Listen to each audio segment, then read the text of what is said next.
svoje spretne gibe v hitrih lončkih pa bodo razkazovali tekmovalci iz osnovne šole Trebnje in osnovne šole doktorja Janeza Mencingerja Bohinjska Bistrica.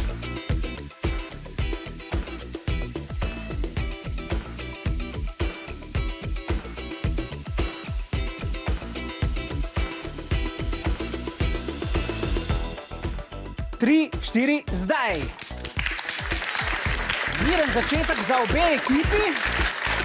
Ja, miren seveda pri samem začetku, ampak ne pri postavljanju prva tekmovalca. Sta trenutno skoraj da izenačena. Mislim, da imajo tekmovalci iz Bohinjske Bistrice nekoliko prednosti. Ja, res je.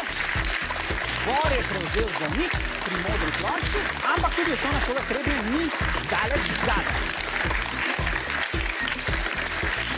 Podsližite so navijači navdušeni nad našimi tekmovalci, res so hitri in zelo, zelo malo lončkov se podira. Tole je res pravi derbi v pravem pomenu besede.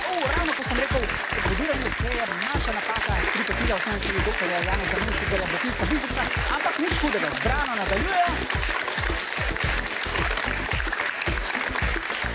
In osnovna šola Trebnje je zaključila pa je tudi osnovna šola doktorja Janeza Mencingerja Bohinjska Bistrica. Poglejmo rezultat, zelo blizu je bilo, 45 sekund proti 48 sekundam. Bor, kakšno je bilo tole doživetje tukaj v studiu? Je kaj teže, kakor v šoli sestavljati lončke?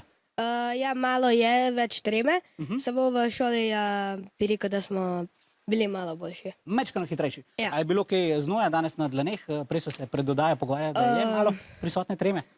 Ja, malo se ti mogoče znojijo roke, ampak ko pač enkrat začneš, je vse v redu. Potem pa šibaš naprej, ne? Odlično. In še k zmagovalcem, osnovna šola Trebnje, ste zadovoljni? Zadnja ekipa, ki se je uvrstila med prvih 16. Ja. Kaj je najbolj pomembno pri lončkih? Sestavljanje, menjave? V bistvu sreča mora biti na tvoji strani, pa moraš znati. Ja, tudi sreča in znanje, oboje ste danes imeli. Čestitke. Hvala, hitro lončkarji.